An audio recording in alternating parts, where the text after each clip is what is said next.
Hello, this is Julian with Coffee Reviews, and today we'll be reviewing the Nahun Fernandez wash-processed Honduras Gesha from Proud Mary Coffee.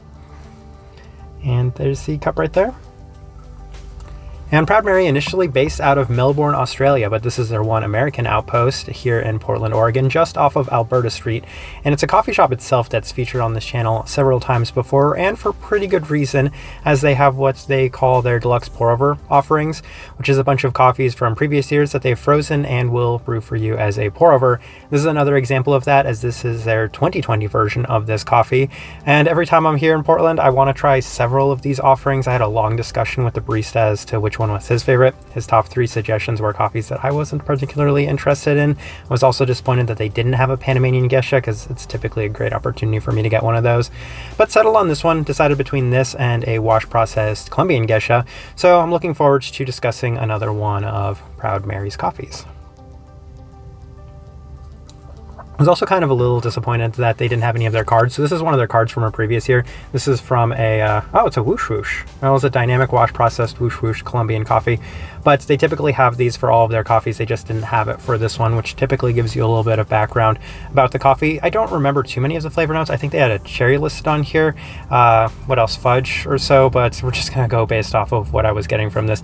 It is a Central American wash processed Gesha, so there are some things to be expected from it. But the thing that I was getting the most from this coffee, which I thought was kind of interesting, was a pretty distinct nuttiness, which I guess wasn't too surprising for me.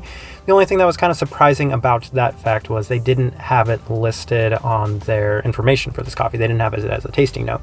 It is by far the most dominant characteristic I was getting from it, which pretty standard for a wash processed Central American coffee, but it did have a slight bit of that kind of stone fruit finish that's very common in Gesha coffees. And I want to explain this very clearly, that not all Geshas are created the same. So I may speak really highly of Panamanian Geshas, but as you've probably noticed, with the exception of the Bolivian Gesha, the Tequizy Gesha from Coffee Collective last year, I don't speak as highly of most other regions' Geshas as I do the Panamanian Gesha, because they're not all the same. So even though everyone kind of has this assumption that maybe I'm just huge into the Gesha variety, it just really does depend on exactly what you're doing with it. Specifically washed in Panamanian, that's typically where it really tends to shine for me.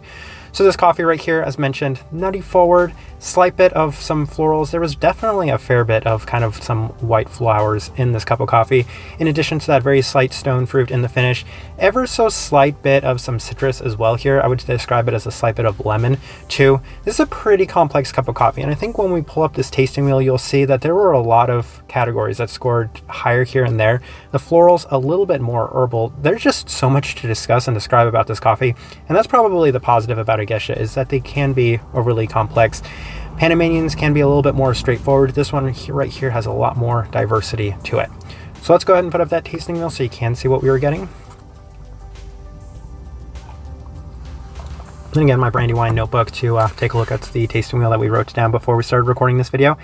And 2, 3 level 4s. Let's go through them real quick. So the finish, yeah, it actually does have a pretty distinct and lasting finish. And again, it was that kind of notable nuttiness, this kind of earthiness that was coming from this cup of coffee, which I didn't have listed, but it was definitely the most prominent thing, and it definitely does last in this cup of coffee.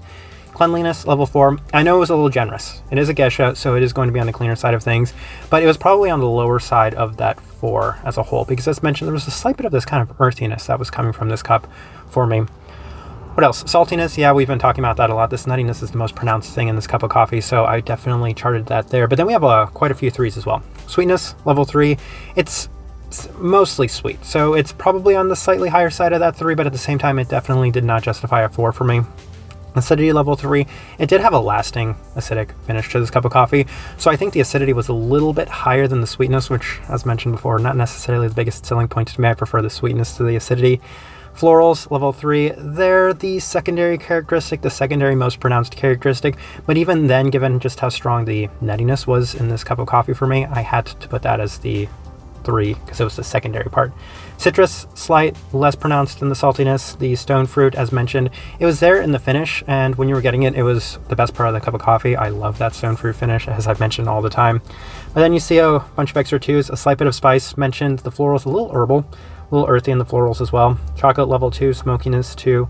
A slight bit of bitter and savoriness, as well as the body. The body is what was really interesting, because for a Gesha, you'd expect it to be a 1, especially as a pour over, but this one right here was on the lower side of that 2, the higher side of the 1, but it just felt a little bit more 2 than 1 for me.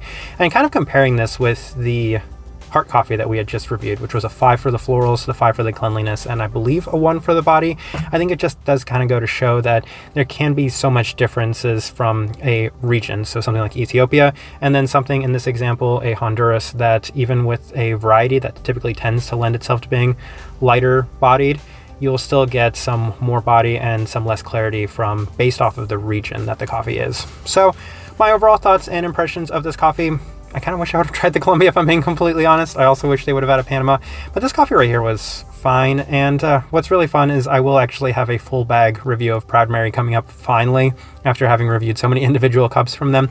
But this one right here, I don't know, I'm not necessarily the biggest fan of the slight bit of extra acidity and the earthiness that was coming from this cup of coffee. Like, the nuttiness isn't my favorite thing. I was really hoping for an overly clean and pronounced stone fruit finish in this cup of coffee, and it was a little bit more slight than I was hoping for. So for that reason, not necessarily my favorite. You know, I might go back and just grab that Colombia, because why not?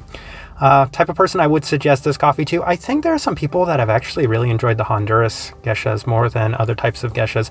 So most notably, there was that Caballero from Tim Wendelbo that a lot of people were a huge fan of. I was a huge fan of that coffee. If you're thinking in that sense, with maybe a slight bit more of a earthiness to the cup of coffee and a little bit more nuttiness to the cup of coffee, and that was a pretty good fit. I quite liked that cup of coffee, and even though this one didn't reach the same levels of me, it just does have a little bit of similarities to it that, especially the herbalness, might really appeal to a lot of people.